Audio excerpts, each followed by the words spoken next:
Hello and welcome to the Aga Khan Museum's Global Conversation series.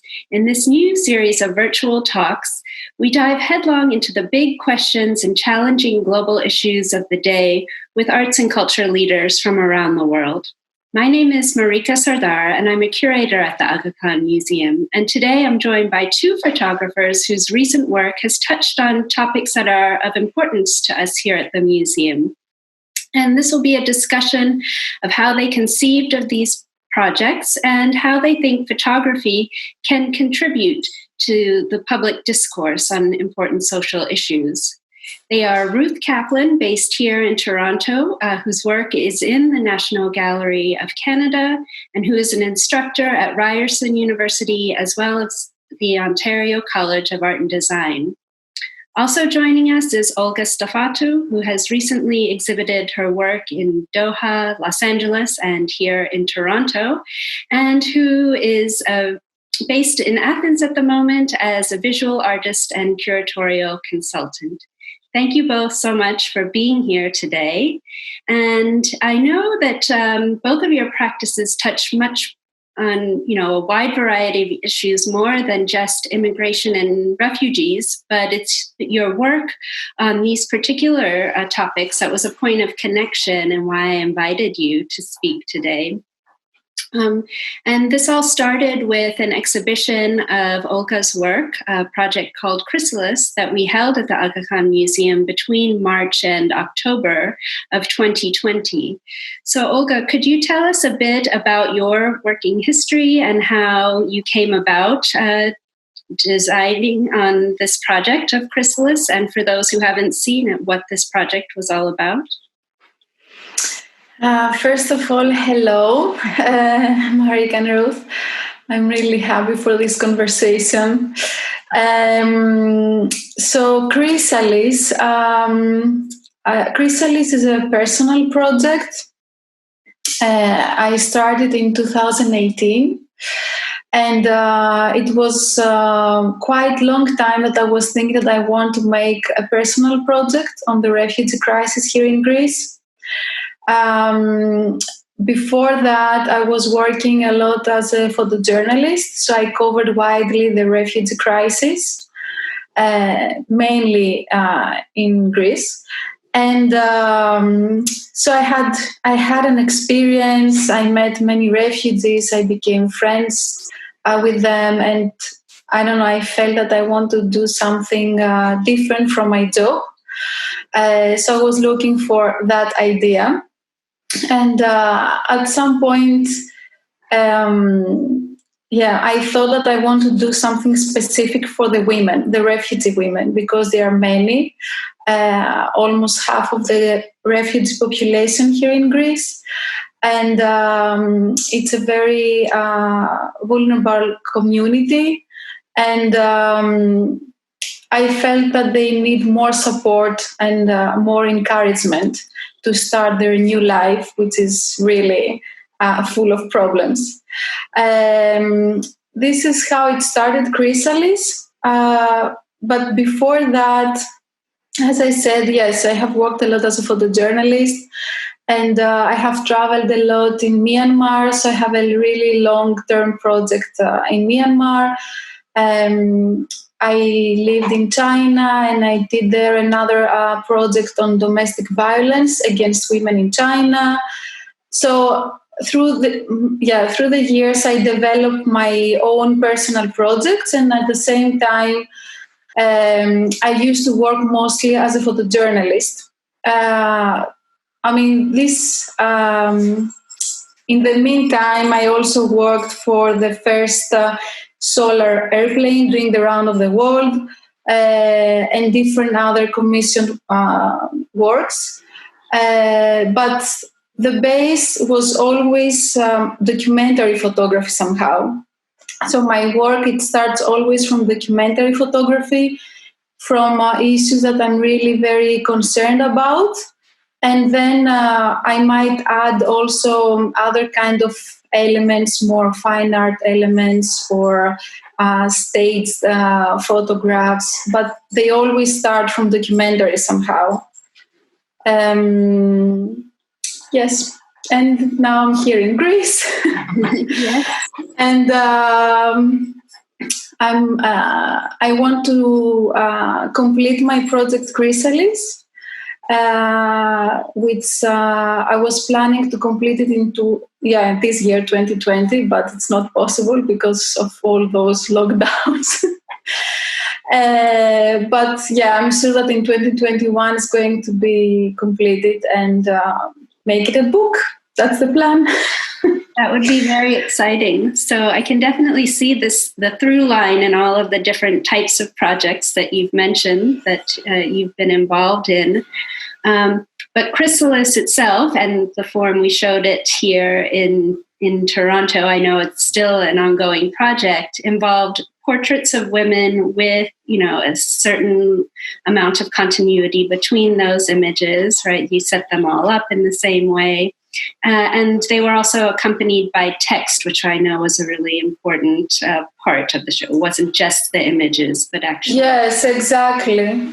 It's very important to present the photographs with the text, because the photographs somehow they present the strength, the inner strength, and the text present the women's voices, their stories, their realities. So yes, they always go together, the portraits and the texts.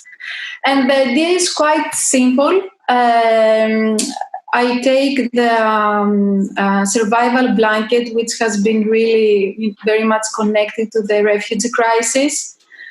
And many artists, it's not only me, that they use this blanket for artistic reasons to communicate different messages. So I took this blanket and I thought, why not creating a dress, a costume for each woman?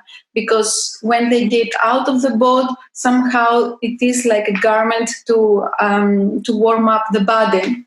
So this is the idea. I make a costume and they come to a very safe place for the photo sessions.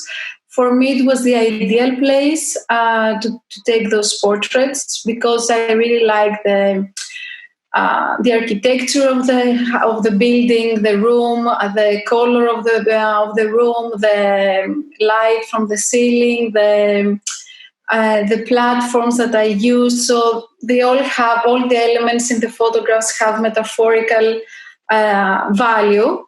But of course, for me, the most important was my queens, the women. And I did all the photographs in downtown of Athens, in a building which belongs to a Greek group called Communitism. And it's a place that it has lots of equality between Greeks, foreigners, refugees. So it was important for me to find a place where the women will feel very safe and very, they will feel that there is acceptance there. They're very welcome. Yes, that certainly comes across in the photos, their comfort with you. And I think... Yeah. And of course, I want to add here that it's not me that I made the costumes. I collaborated with a costume designer and artist, Guram Tsatsanidze. He has a Georgian origin and he lives in Athens. And he's the one who made the costumes. So it was a really nice, a project with really good teamwork. Which I've seen in some of the sort of video that you've shared of the behind the scenes. Yes. It was quite a nice environment, in fact. And then Ruth, you contacted me after finding out about the show and then visiting it at the museum. And then you shared with me some projects that you've been working on recently, particular things called the Adam House, Roxham Road, and If Your Name Appears projects. And these deal with related themes. Can you tell us a bit about your practice and how you decided on these projects? Sure. Also, hello, everybody. And thank you, Marika, for inviting us and coordinating this. And Olga, good morning. Good afternoon. And there's a lot of things I'd love to say about about Chrysalis as well, in terms of what Olga was just talking about. But in terms of my practice, it's kind of a big trajectory to get here because my early work was about bathers and social behavior in bathhouses, but it largely focused on women and showing bodies in a natural sense as opposed to the way we always see it in the media. I know that was an older project in the 90s, but if anything, it's even worse with the media representation now. So that came out of a kind of interest in women and how they express themselves through their physicality. And also men were part of that too. But in terms of the natural sense and in terms of the everyday, with the bathhouses kind of as a backdrop. But then, so that there's a lot of other themes to that, like surrender and kind of transcendence. And that led to the next project, which was religion and social behavior in these odd churches that I would find. And a lot of them that's in Canada. So those are black and white, medium format documentary projects that are portrait-based, but a little broader. And then I started to work in the refugee project. So there's a bit of a segue, and I'm still working medium format, but it's sort of a bit of a jump. My own personal background is close to this, though. My mother was a Holocaust survivor, and my father escaped the war from Lithuania. But I mean, in terms of the stories that I grew up with, all my relatives and friends of the family were very much based on the flight and escaping and all that. So the kind of darkness of that period of history. So it's very familiar to me. So when I start to go to the border and see the refugees actually crossing, it is very moving, and it hits you in the core. But at the same time, I'm used to these stories, and I can understand what they're going through. So that's kind of how it began, I guess. I mean, I was interested in a lot of things about the refugee shelters, which is what I saw first, that were after people had crossed or just before, but not about the actual crossing. So the beginning of the refugee project was, I guess, in the early, about 2010. So I started to go to refugee shelters in border towns, Canada, USA, people pending movement to Canada or pending status in the States. But it was really about the slow passage of time. So it's the opposite of drama, and it's about how people get through their day when they're in these houses. It's a little like what we're going through now, but it's a little more serious for them. They don't know what their lives will be after at all. So it's a big roll of the dice. And really, in Canada, only about 50% get accepted in the end. So it was about the slow passage of time. And I worked in a few shelters. It's very difficult getting permission, all that. Some I could photograph people, some I couldn't. So where I couldn't, I started to photograph the objects and clues to identity. And I was very interested in how people make these rooms their homes. They're like hotels. They're used over and over again by different people. But they're staying longer, so they try to make a home around their bed. And I was kind of interested in how people personalize the space, and also all the objects and stuff. A lot of it's donated, so they don't have history with the objects. So I was kind of interested in the transients and also the people's stories. So the interviews are the way to ground the piece. And Olga was talking about the text. And I think in her work, it's the Chrysalis, like the text is so important because there's this wonderful humor and almost absurdity that comes through the costumes and the way she's photographed them. And it works beautifully. And these women have a lot of agency in the photographs, and it's very respectful. But the text kind of shows a bit about the price they've paid to get to this point and in their lives in general and all these things. So that I thought was a perfect balance. Anyway, so yeah. So I began in Detroit and Buffalo in these border town shelters, then the Fort Erie Canadian counterpart, doing interviews. And that's If Your Name Appears is based in the Buffalo and Fort Erie shelters. So it's in the Niagara Falls area. So that becomes part of it, and this kind of utopian idea of Niagara Falls and this ideal kind of journey. So that's there's a few backdrops to that, but that's what that is. And then so that was in the 2010, those few years after that. And then I started to photograph in a shelter here in Toronto called Adam House. And I'm still going there a bit. And then I began to photograph Roxham Road. So it's, again, 2019. I went 4 trips every season for a week each time. And it's near Plattsburgh. And the idea was to be back this year all the time. But I'll be doing that maybe next year. Though our borders closed, of course, and all the borders are. And so the movement of the refugees has stopped I mean, if they show up there, they will be turned back. So basically, people who show up there get to Plattsburgh one way or the other, and they'd have to know about this place to go there because it's in the middle of the countryside, and unless you know about it, you would never go there. And then they go to Plattsburgh, and then they get to the border, and then there's a place where they can cross and begin their processing claim. And it's a very controversial spot in Canada. So that's my current practice. So it's the first time I'm photographing the actual drama of the crossing. Because of the everyday quality and the slow passage of time of the rest of the work, I felt it needed the drama of the actual crossing, which is kind of a metaphor, but it's actually the real thing. So that's how I see tying it all together. And that's the current thing. So I'm also doing some audio recording of the birds in the woods there at the border and other sounds, and make like a little soundscape for installation. But that's kind of where it's at. Well, just hearing you speak about these works now, I can understand how the different projects capture different aspects of this moment in time that I guess was apparent sort of in the background, but you really articulated that here. And, even though both of you are dealing with, a similar question, your difference is in approach in what you're trying to capture, and also the moment in these long processes is different. And of course, visually, your work couldn't be more different as well. But one point of connection for sure is that both involve a lot of trust on the part of the people that you're photographing, who are, as you mentioned, Olga, in a vulnerable situation. How do you start even building up these relationships? I mean, I'm sure so much goes on before you start taking the photographs, right? And before you can even broach that subject with the people you're working with. Yes, trust is very important. Building trust. In my case, about Chrysalis, is a little different than other projects that I have worked for.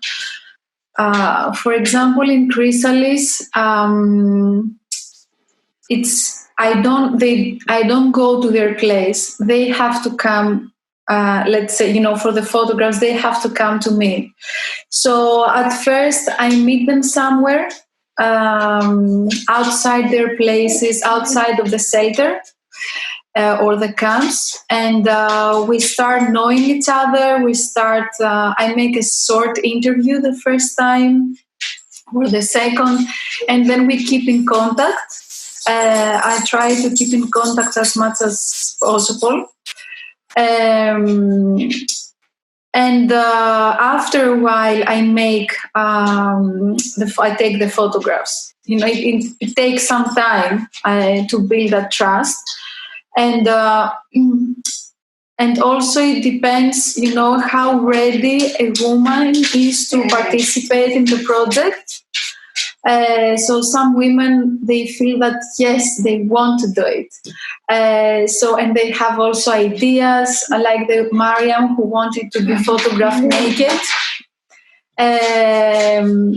So it was her idea, it was her choice, and she wanted to do it as it is. I didn't have to try for something. She trusted me, and I explained her. I feel also that these people, they have been through so many things in their life. They have met so many dangerous people, good people, people that they want to help them, people that they want to put them in danger. So I think that they understand and they can feel the other person, They have... Yes, they can feel they can trust someone or not. They are very, very clever.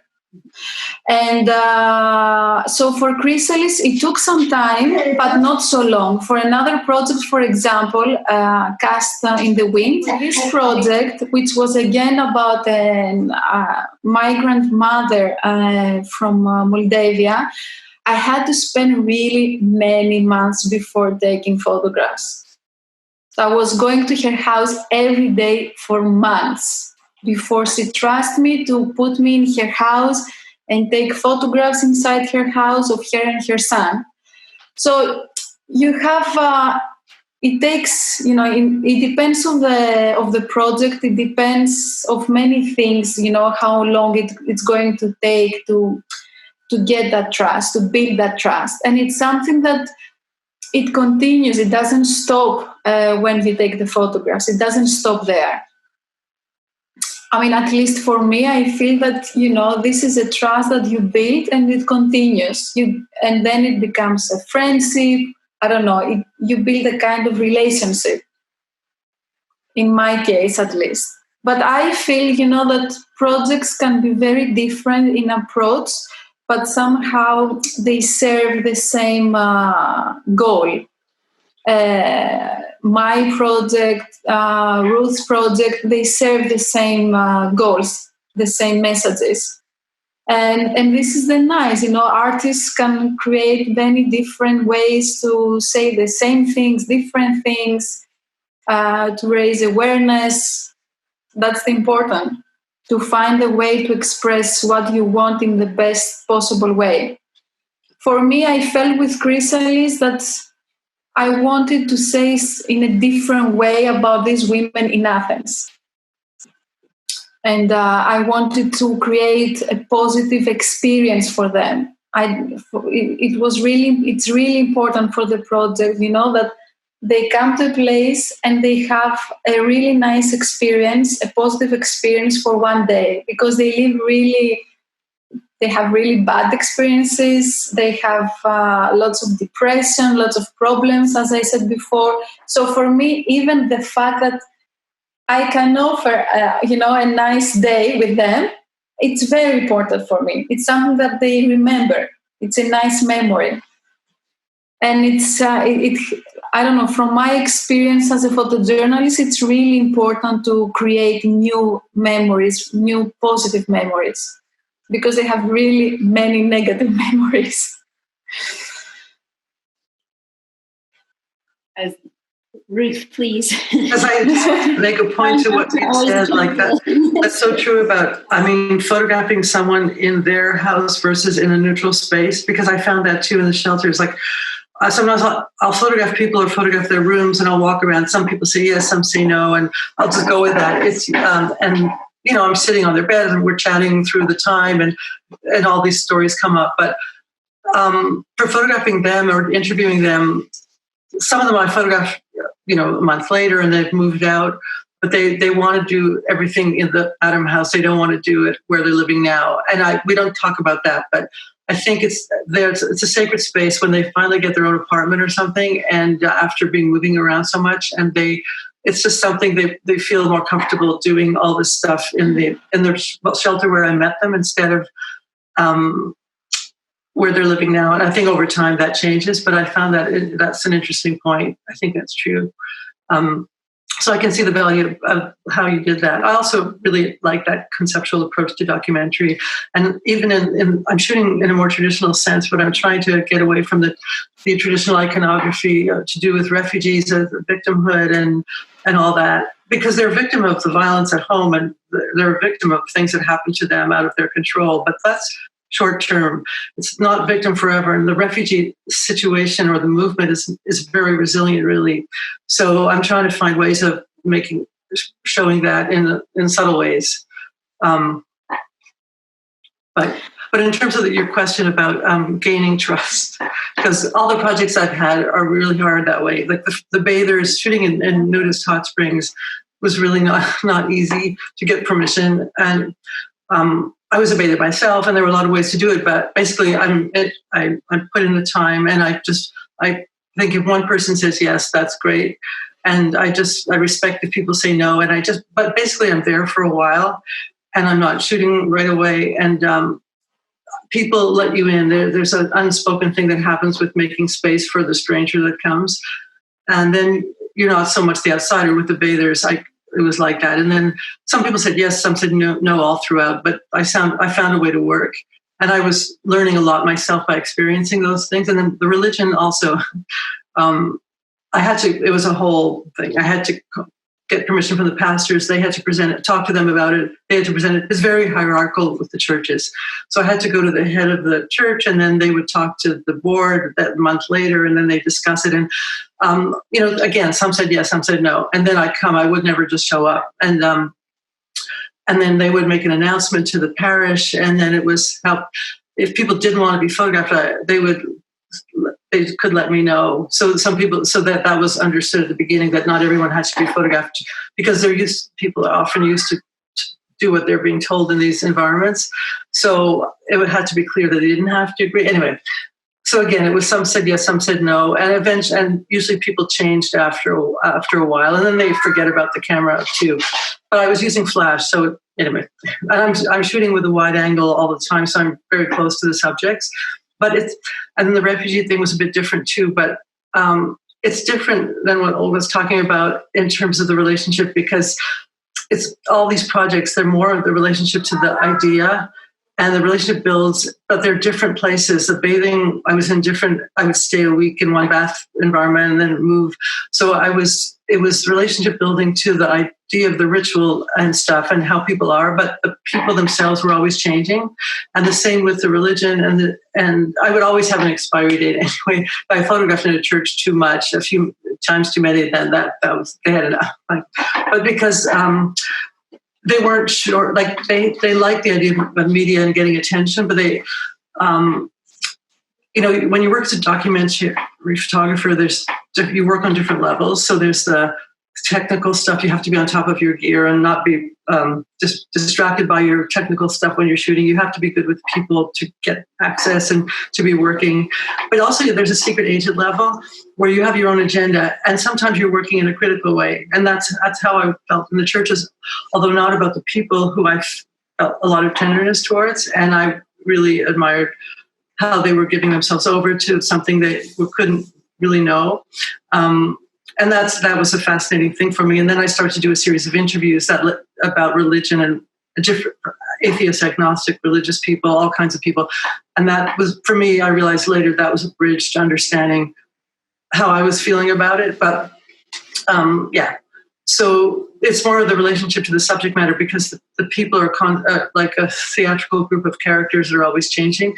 And in the refugee work, it's a bit different. Like at the Adam House, I know the same people over time, and I've known people who've crossed at Roxham Road who are in Toronto now, and I photograph them and just hang out with them. We're like friends, and I can help them out. But with the actual border and stuff, the relationship, the constant is the cab drivers, because I see them every time. I spend a lot of time with them, and they're a part of the puzzle. The whole thing is a jigsaw puzzle to me. It's a way how I'll blend it later. But basically, they're special cab drivers. It's a whole story about them too. But they drive people. They're designated to drive people from the bus station to the border. But it's a little bit vulnerable for them too, because it's not quite, it's not a regular crossing. So if you can be seen as abetting human trafficking if the law wanted to see it that way. So at the beginning, there were problems, and there were also problems with the pricing, how they're charging. So there's a whole drama to the cab drivers, and it's easy to go into that story and forget everything else. And to me, it's a secondary story, but I'm with them a lot, and they have a lot of stories because they've seen everything. And when I do the book or when I do the show, I'm going to be incorporating their stories, almost as fiction, because it's memory and you don't really know how much is true. But they've been passed around. They tell other stories from other people, so it's very interesting. It's almost like a fairy tale. But and that's kind of how I want to place it. But so that's the constant relationship is them and not the people passing. It's just this flow. It's a human flow. So it's very different. But it's really interesting seeing it in different angles. And then the people here, it's like time stops and they can tell, now I understand. I interview them about that crossing, and they don't remember much because it's a 5-minute thing for the refugee crossing at the border, 5 minutes, and thinking about it so much, and this is one of their big goals. So they just want to get across. They have very little memory of what it looked like, what the time of day, the cab ride even, which is half an hour. And so that's when I begin interviewing them, I start with that story, and then we go backwards. And they tell me as much as they're comfortable to tell me. But that's kind of the crux of how I'm going to tie it together. And then I'm following up in Montreal and Toronto after, but lots of work.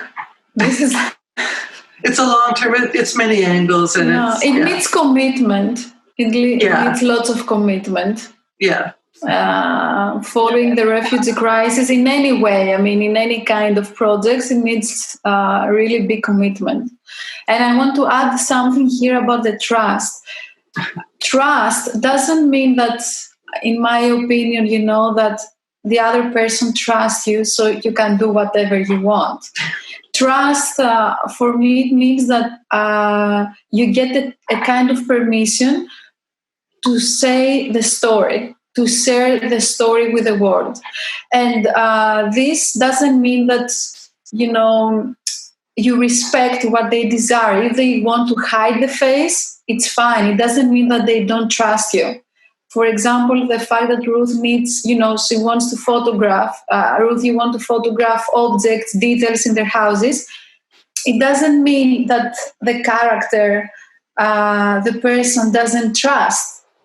It's a very different, there is a kind of responsibility there, even from the photographer side, that we have to choose. Do we want really to show this person? What's the case? Every case is very, very different. Every refugee story is very, very different case. And I feel that as a photographer, I'm responsible for this. And I think that most of photographers who work with refugees, they have this kind of sensitivity. So you might decide not showing many details on many information. I mean, not giving so many information, or not showing the face, or, you choose few things in collaboration with the person itself to find a better way also for for his life, her life. It's, life is the priority. Yeah, no, more than photography. So, I think that trust doesn't mean, it's something that you be, but doesn't mean that you do as an artist whatever you want, whatever comes to your mind. It means that you find a way to share this story in the best artistic way, visually way, storytelling way, but definitely keeping that respect of the other's life, because you never know also what the future will bring. So it's a responsibility of both sides. We have to be sure, both sides, that yes, we are going to do this now, and in that way. Yeah, I mean, they're very vulnerable. And also, I mean, especially when people are crossing the border, it's such an issue, as you're saying, because it impacts on people, their families back home. It can be a direct problem. And a lot of people can be looking for them. There can be multiple problems if they're recognized.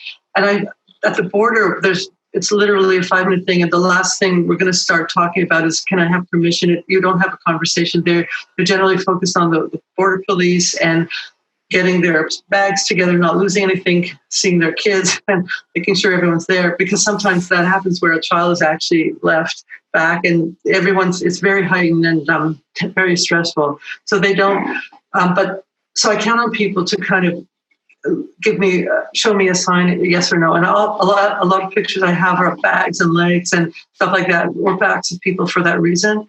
And some people will turn to the camera and engage with me, and it's no problem. But I think, and sometimes I do show face, sometimes I don't, and I really gauge it, and it's an unspoken thing, and I count on the sign.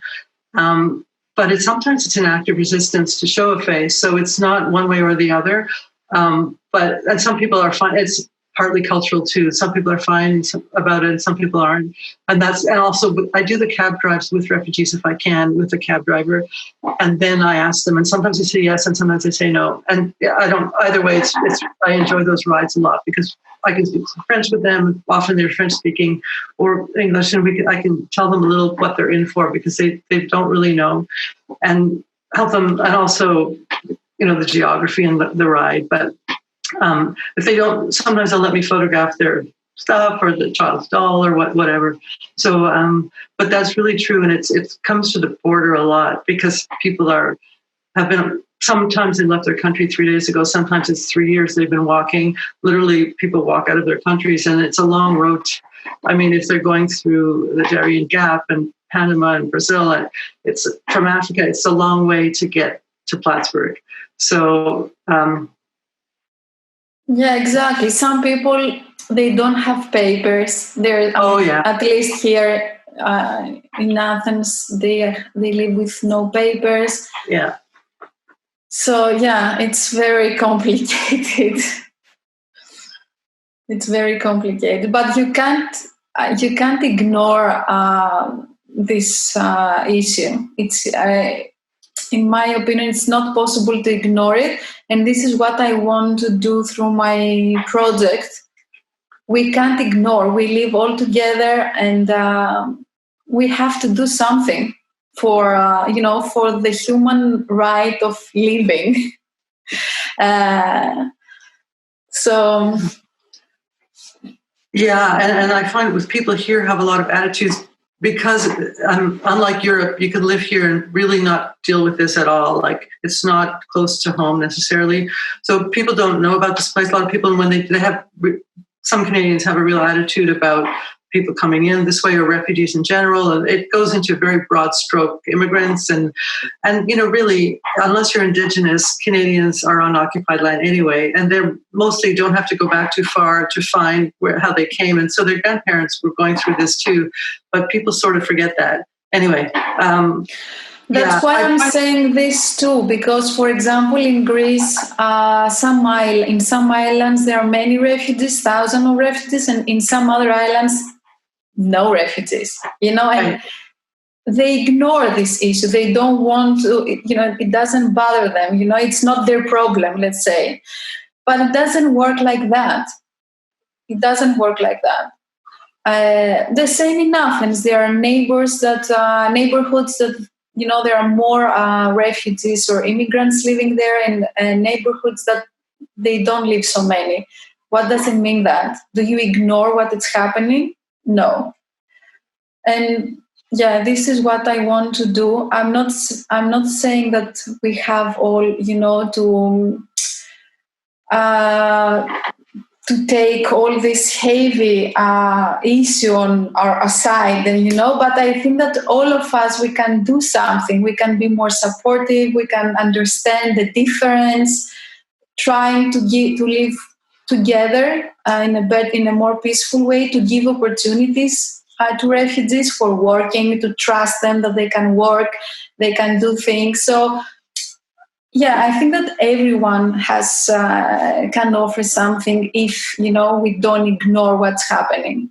And of course, not ignoring that they put in danger their life. We can't ignore that so many people die just to cross countries. Yeah. Yeah, so it's a bit,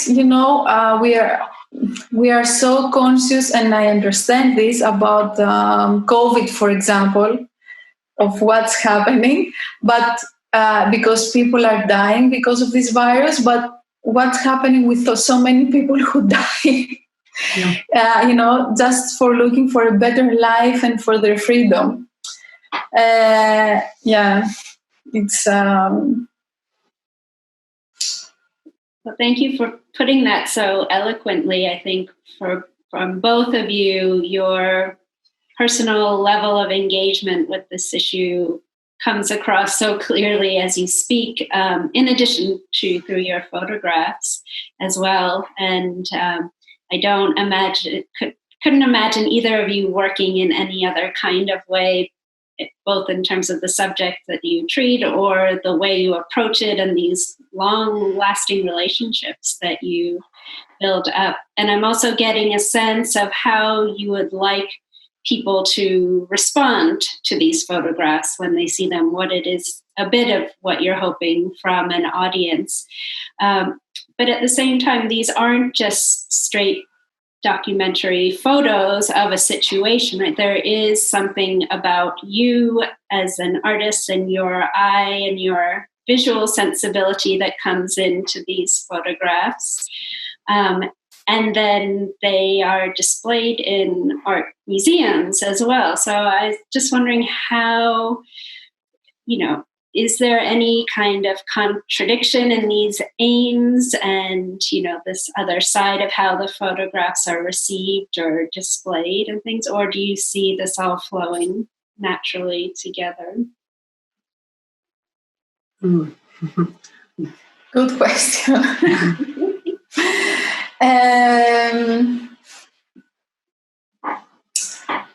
It depends. At least from my experience in Aga Khan Museum and you, Marika, it was very naturally. Everything happened very naturally in terms of, how you curated the exhibition and how it was part of Sanctuary. I was really, really very pleased and satisfied with all this collaboration and the presentation. And but we struggled on our side, or I struggled at least, to say, we're putting these photos up here and we say we're dealing with these big issues. We had the sanctuary sort of season, as you mentioned, with a few different exhibitions on this topic. But is it really responsible of me to put these photos of women up? Will people understand what you're getting at about it empowering them and not just being sort of a chance for people to come in, say they've thought about these issues, pat themselves on them? Yes, yeah. I think that the work finds somehow itself. So, unfortunately, I haven't been present to many of my exhibitions for a long time. I have been present, though, to my exhibition in Doha, where I exhibited also Chrysalis. And I was living there back then, so I was going to the gallery every day, and it was interesting, to see how the people react. What's the response? And I'm really pleased that I did that exhibition also in a country like Qatar. But I think that through my experience, generally from my artworks and exhibitions, I feel that the project finds itself, and somehow, every place has the same problem but different at the same time, or the viewer needs a different kind of support, different kind of another aspect to to highlight something different. So I think that in every place, according to the conditions, the life conditions and the social, political facts, the project influences in a different way. It's not always the same. It's not always I send Chrysalis to Toronto, to Doha, to Los Angeles, to Sydney, and it's the same effect. I don't think so. I think it's slightly different every time because the audience lives in different circumstances. So they have, they might know nothing about refugees, they might be already very aware. So there is a progress there. It depends. So I don't know if it happens naturally or easy. I don't think that it's easy. Nothing is really easy. But I think that the work finds its way to speak out. This is what I believe. What about you? I think doing a book later is a great thing because it reaches so many people. And also with galleries, it's interesting in museums because generally people who go to galleries in Canada tend to think a certain way or maybe more liberal about things in general. Like, we see this on the media all the time with Trump and other things, and the way people get into polarized arguments right away. And sometimes I feel this we're preaching to the converted, and it's hard, the middle ground, the people who aren't sure, to someone who feels is against refugees, and how do you deal with that? Like, because people have made up their minds and they come to work. So it's kind of interesting because you can't be responsible for how people respond. But I think, obviously we have to set up context when we show the work and try to reach as many people as possible. And how much are you thinking, and I ask this as someone who's not an artist, so how much are you thinking about the technical aspects of your photography and your, even you already sort of decided on your general approach and which cameras make sense for you, what kind of lenses, and the eventual display, or is that something you really calibrate for each project? Because like for me, it was the early projects were really simple. The black and white photo, no other media. The bathers. Second project started to do low res color digital video interviews with people about religion. So I was interested in a very low technology and a very serious subject matter, and saw how if it gave it more authenticity than traditional black and white documentary, humanist photography, let's say, and low-res color video, which is more authentic, which reads as a higher truth claim. And so when I bridged the two, it kind of, suddenly you're dealing with technology as a theme. And that's kind of when I did my MFA, and that was kind of about that. But so then I started using multi-technology now, but to me it's mainly photo and the rest are secondary. But they're for the exhibition, but for long-term, like a book, the photo and the book and text is really important. But for exhibition, the live experience, it's, I'd like to start incorporating, I've been doing these audio soundscapes, and it gives the atmosphere. It's just placing the viewer in an experiential way in the border. And that's the idea. There's a lot of trouble, and there's sound, the wind sounds, there's all these problem sounds that don't make any sense. And I'm, switching all those years of analog, working digitally, it's different, and it's never going to be the same as medium format film, and I don't want to go back to film. But so I've gone through a few cameras already, and there's all these things that I try not to bring to the shoot day. It's just there behind the scenes, but it's really, to me, it's secondary to what's going on when you're shooting and being present and trying to connect. And some days it doesn't happen, and you can't make it happen. There's something of magic in how you connect to a situation. But, you just let things unfold and be there. And hopefully you're somewhere else at the end of the day. Yeah, for me too. I mean, technically, I don't give so much attention, at least at the beginning. I don't care so much. The way I photograph, it's very simple. I focus more on what I want to say, how visually, how it's going to be. But I don't care so much about the technical details. Of course, after for some projects, for Chrysalis, I had to be more careful. But this is something that I fixed. Let's say I know what I have to do now technically. I found it in the first photo shooting, and this is what I do technically, every time. So I want to simplify a lot the technical side, so to give more my attention to the creative aspects. And but sometimes I do have in mind, that, okay, these photographs, I'm taking these photographs and probably for an exhibition are going to be nicer to print big prints. So this is something, for example, for Chrysalis, that I knew it from the beginning. So yes, I have this kind of ideas in my mind, but it's not so, I don't focus much on the technical. Yeah. It's important to know and to feel safe.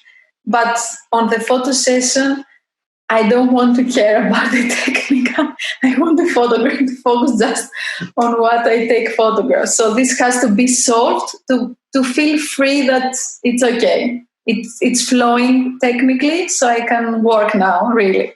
Yeah, I mean, it's so much easier than the old days of shooting 12 shots and having to change the roll. So I'm shooting in a bathhouse, and then suddenly 12 shots can be 2 minutes, and then, maybe 15 minutes. But then you have to stop everything, change the film. And it gave a certain pacing to the way you shoot and the way people are with you and you with them. They get into a rhythm of time that you start to work with it really well after a while. But digital is very different. So... But it's nice because you don't have that interruption of the technology. Yeah. Yeah, but I also use, for example, for Chrysalis, I have different kind of materials that I don't present always in every exhibition. It depends on the space. It depends actually on the space.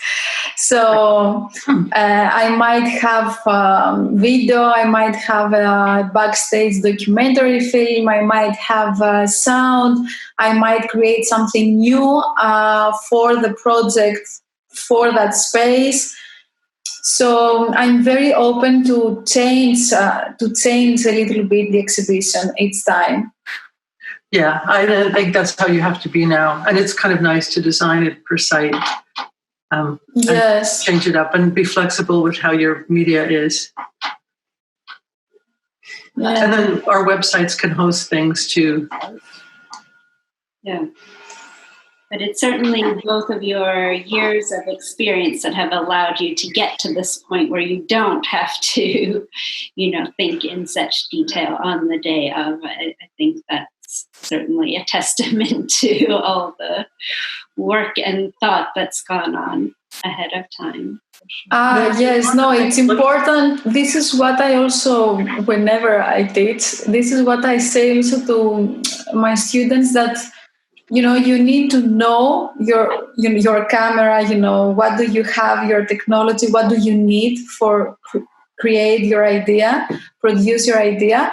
But this, just let it behind when you have to photograph, because you need to give your full of your inspiration there.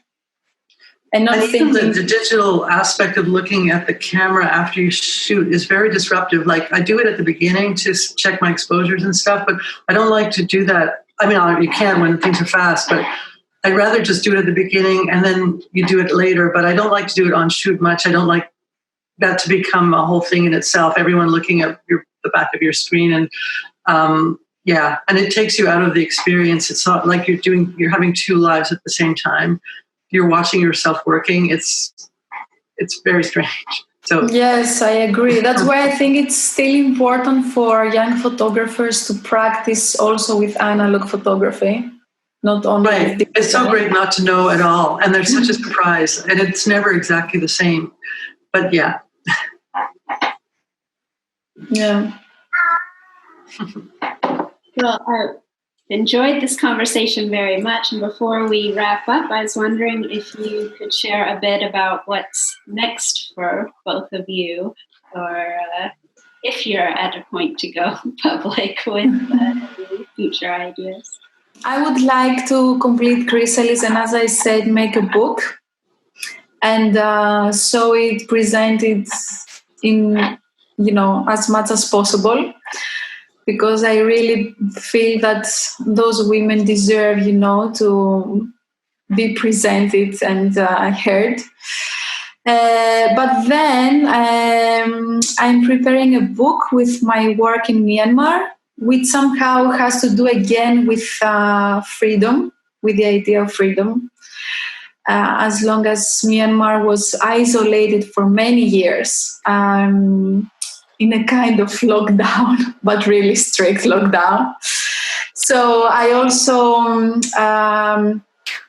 It's a journey of 15 years, taking photographs, pure documentary there, photographs, and exploring the idea of freedom inside, a very suppressed politically environment. And so these are my two, let's say, near goals. And then I will start something new, which I can't say now because I have to make it clear first. Yeah. And what about for you, Ruth? Well, I mean, now we've had this year on hold. It's almost a year since I was back at the border. Last Christmas was the last time. So I'm really looking forward to going back. And it's good to have, I've been teaching, I've been busy. So now my next period, a couple of months, are going to be about reworking what I did over the last year and kind of trying to assemble it and build it. And then I'll be planning to go back. So I'd like to make a book eventually, and I'm going to keep in mind the idea of the fairy tale and the myth at the crux of it. And I think the stories of the cab drivers and there's a lot of witnesses at the border. Because it's so small, everyone who's there is a witness, unless you're actually crossing or a border police. So I'd like to use the stories to kind of build it as a fairy tale in a sense. But yeah, so that I have an idea of how I want to build it. Now I just have to go and do more work and just learn more about the whole thing. And then and then I would like to make a book of it and show and use the text thing in the interviews. I think is the most time consuming part of it. Visually, it's kind of fun to play, but yeah, building the sound as well. So, it's a rounded area. It's just an interesting spot to observe. And I'm interested in maybe getting some aerial shots, or I don't think a drone would be allowed at the border, but some kind of shot to show the whole space from above, because it is rounded, it looks like a theater when you're there. And so it's kind of how all the people come out and play their roles. And, the refugees often dress up for the crossing. It's a big day for them. Some do, some don't. The border police have a script that they say, and they posture differently. They say it very differently, but it's the same things. And so they're performing. And then there's the caregivers who come and help out, and the cab drivers, and everyone's kind of watching and witnessing, which is kind of, I think, really helpful that people are there, because the police are really out in the middle of nowhere with these people, and there's some vulnerability there, and there's a lot to do with that as well. So that's why I call it the Theater of Roxham Road, but I'm kind of going to draw that aspect out more, I think, and then the rest is unknown. Yeah, we live in there's so much unsafety now, which is, makes things a little bit more vague. But at the same time, yeah, it's also a good period to, I think, to concentrate on things you really want to do, and be creative. Yeah, at home, and yeah. Yes, yeah. At home or outside of home, but in a specific way. But I think that definitely is a good period for being creative. Yeah. Well, thank you both so much for sharing your powerful work. I really found looking at these projects so moving. It's great to hear a bit of all of what you put into these projects before they get to us, the audience. And I really hope that in 2021 you're able to return to your work in the way that you'd like. Thank you so much for joining us today. Thank you. Thank you so much, Marika. Thank you, Marika, very much. Yeah, it was really nice. Yeah. Thank you. I enjoyed it.